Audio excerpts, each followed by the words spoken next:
post. I'd been with the UFC for like a decade at this point, doing like helping develop fighters, trying to develop international fighters. And so I talked to this guy and I said, I want to lift a lot of weight. And he said, well, give me a number. Like, what do you want to lift? And so I decided to throw out, a ridiculous number for myself. I said, well, like 500 pounds. I'd like to.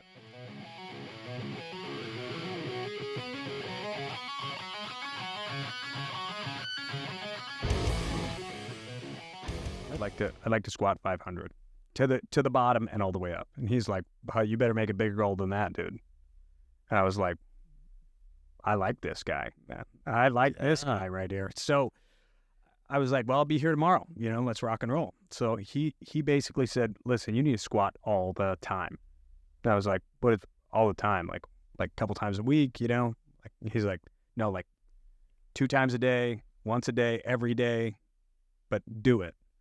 And so then I was like, man, okay, well, 500 pounds, 500 days, 1% better every day. That's how I'm going to get it done. I'm going to just squat every day for 500 days.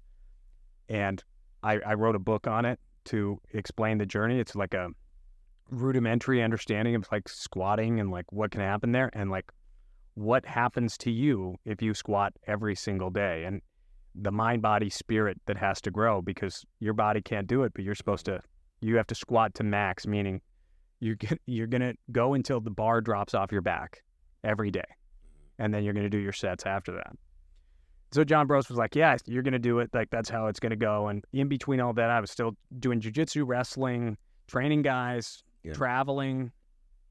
And by the end of that thing, for 2 weeks straight, I was doing over 600 pounds.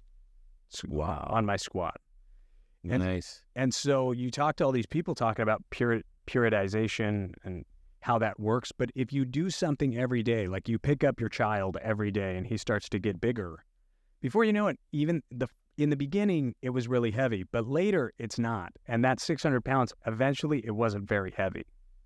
And 500 was like, you're still in warm-up sets. Yeah. And I learned that through John Bros, but I had already understood it through combat sports. And I think you can apply it to anything in any space. And I think where people really mess up is you see it all the time with a runner. Like a guy or girl, they're overweight, they're having a hard time. They go, man, that's it. I'm sick of being this way. I'm going to change.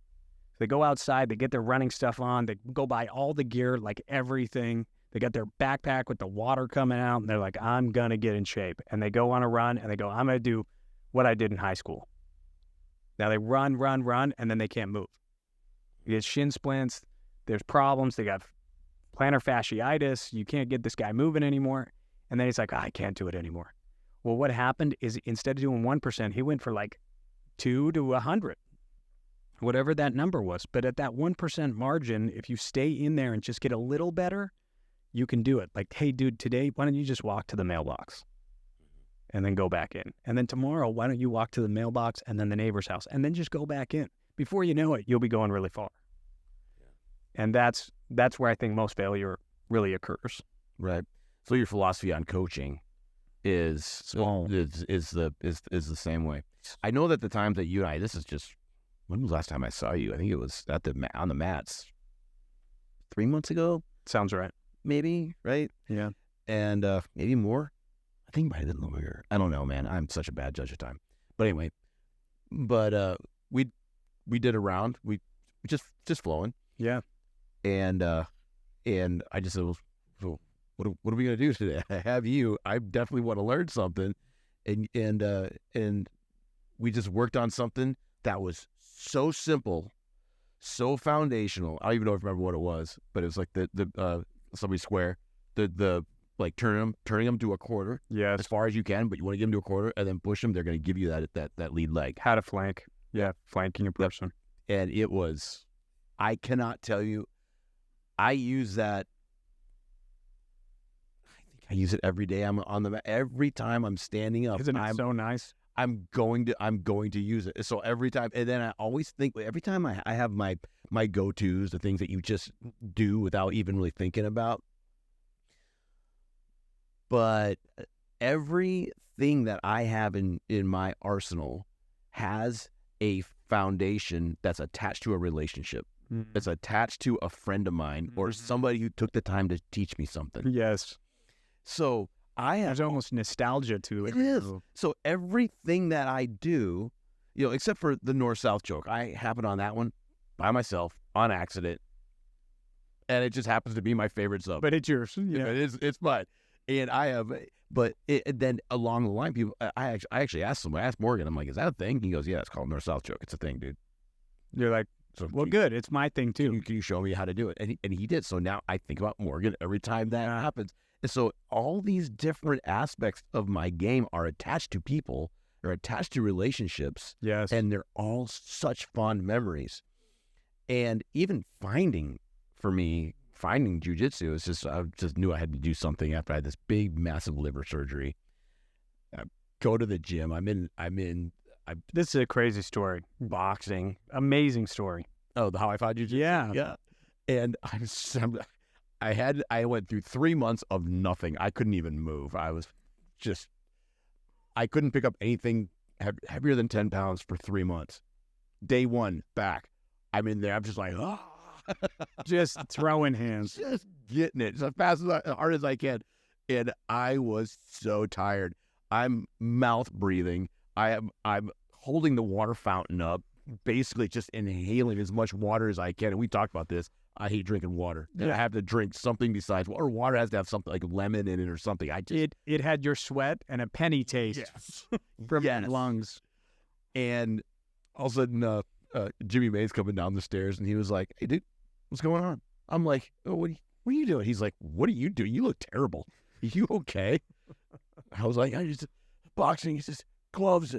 Somebody." And he was like, "Whatever, man. Hey, the men train upstairs." And he just walked off. I'm like, well, I guess that's a gauntlet that just hit the ground. I will see you upstairs. I'm going to be there every morning. The next day, I'm waiting at 6 a.m. for the gym to open. Because I'm not only do I have to do this, but I got to be there before him. Oh, yeah. And I got to leave after him. Like, I have to one-up him all the time. That's how it is with the boys, right? You're always like, kind of like just that. We're checking where we're at. Yeah, we're pinging. And I got up there. I'm wearing a pair of gym shorts, and I got a regular T-shirt on, and it's been go time ever since. From the moment I stepped foot on the mats, I'm like, this is where I need to be. This is where I need to be every day. Big time. And it has absolutely changed the way I look at a lot of different things. What do you think developed you the very most inside of the art? I mean, you started at a great spot. You were with great guys. But what development do you think you found post doing all of the stuff that you've done in your life? Mm-hmm. What developed you in that zone? You mean like develop me personally or develop my game? Both.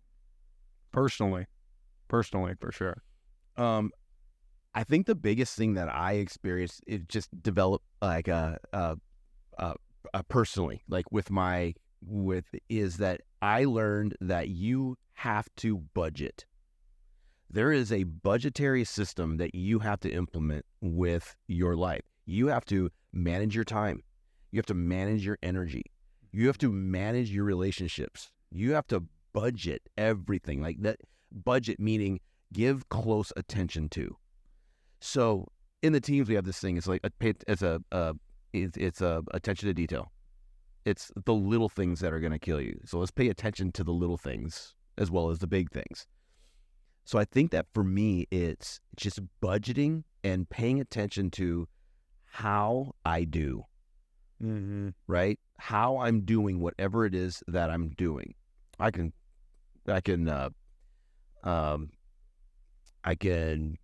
let's see, use Kimura. So, by the way, thanks for that. Of course. Inside joke.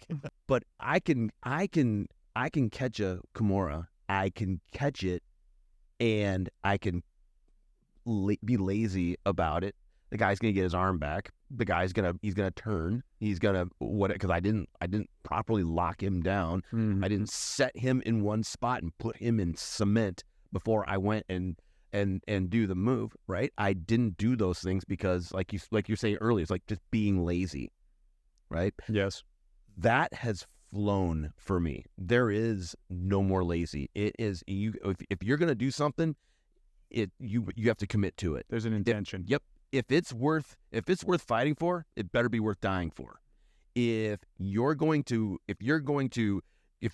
commit to a move, if you're going to commit to an action, you commit, and there is no going back. So the Bible says it this way: it says, "Let your yes be your yes and your no be your no." I struggled with that for a long time. And there was something about jiu-jitsu that made it so it was tangible for me to see that, because if you are wishy-washy on the mats, you are going to get your ass run over. It's going to be a problem. It's going to be a bad one. So for me, it was about I had to learn how to commit to things, really commit.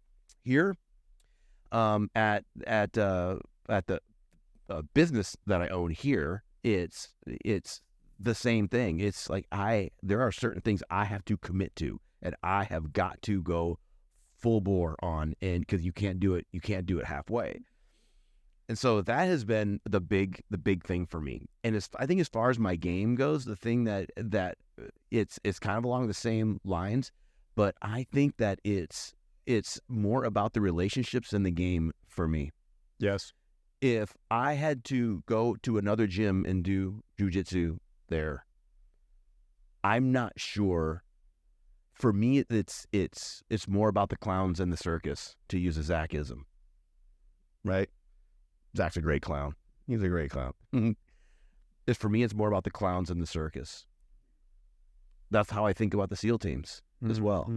The connection. I love the men. I just love those guys, especially the ones that are I'm super tight with. But the actual institution of it all, I mean, I don't know. I was an E-nothing, but I have my opinions, right? Of course. Yeah, of course. If I went to another gym to train, another place away from my guys, outside of the familiar, outside of the mats that I grew up on, outside of training with you, and like hey, you can't train with Ricky, you can't train with Craig, you can't train with Morgan Jr., Jimmy, you can't train with the Wolfpack boys, you can't do any of that stuff. You got to go over there and you got to train with that stuff. It's going to take me a minute, because it's going to pull a lot of energy out of me to go and commit to go do it. But that's where I have to draw that commitment to go and do that thing, because maybe it's something that happened that I have no control over, but I still know that I need jiu-jitsu. Right. It's not like I'm going to be without relationships now because these have left me. It means that I have to commit to forming new relationships. Absolutely. And paying attention to what's going on around me, but my motivation's not going to be there.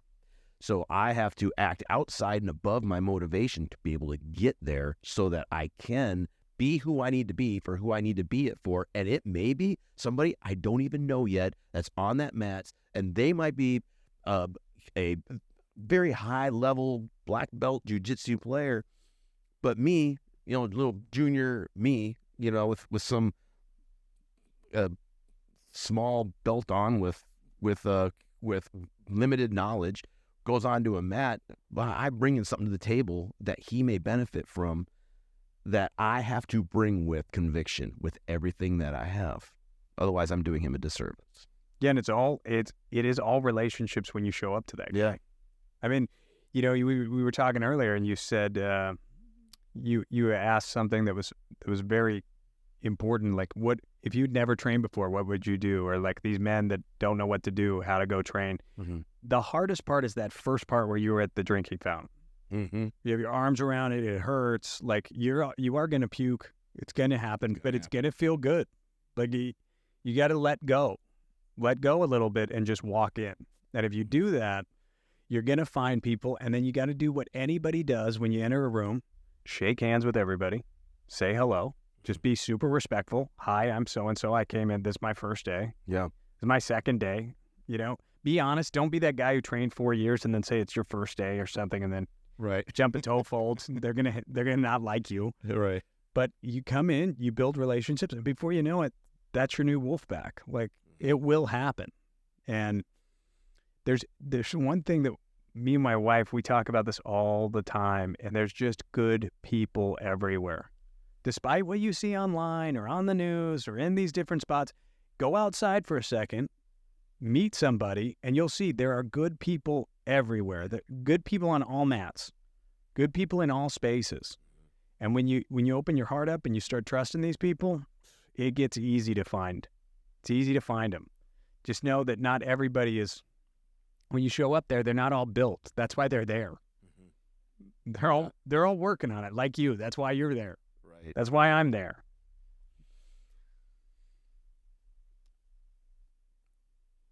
What do you say about so here's females training? Yeah. Right? And this is an interesting one. I think that all women should have the basics and foundations on how to get out from underneath somebody. That's to me one of the most important things. I think everybody should have that one. 100%. But